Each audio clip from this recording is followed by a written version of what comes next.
I'm Rob Lyon, Managing Director for Regen Medical, and we're just going to spend a few minutes talking to Luca from S2 Medical about our new product, Epiprotect. Fantastic. So should we take a look at the product then, and if I just take it out.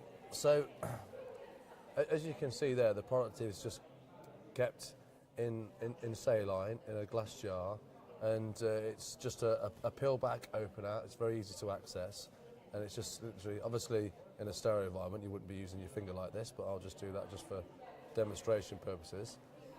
And you simply take it out of the bottle, and if I stick it out of my hand, Luca, if you would could tell us a little bit about where it's used from a burns perspective, that'd be great. Yeah, the dressing, first of all, it's hemostatic, so the water and other fluids cannot pass through the dressing. Plus, it's breathable, and it works as a mechanical barrier against bacteria from the outside. As we can see, the dressing is transparent, so you can see through. And if you have a superficial wound, once you place the dressing on the wound, it will adhere, usually in 24 hours. And this is because the proteins that are secreted by the wound will penetrate into the nanostructure of the material, and then the material will stay on top, ideally until the wound is healed. I can see from, I don't know if you can see on the camera there from this, it's actually very, very thin, but at the same time, it's actually a really strong material. Yes. So this can be sutured and stapled, can't it, into place if needs be, yes, from a full thickness perspective? Yes, absolutely. So from a partial thickness perspective, how long would you typically expect it to stay on, and would it adhere? The dressing can stay until the wound is healed, basically. It adheres, for our experience, in 24 hours.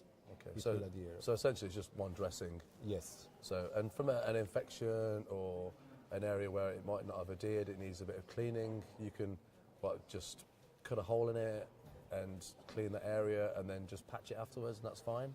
Yes, if the wound is infected, the dressing will not adhere. So in that case, you debride, you put a new dressing, and you can put an antibiotic cream on top of the dressing. Okay. And the cream will penetrate through the dressing. So from S2 Medical's perspective, where are you seeing the biggest advantage of using this in burns? For example, is it face or is it donor sites? Where are you really seeing the benefits of using this? This is perfect for donor site.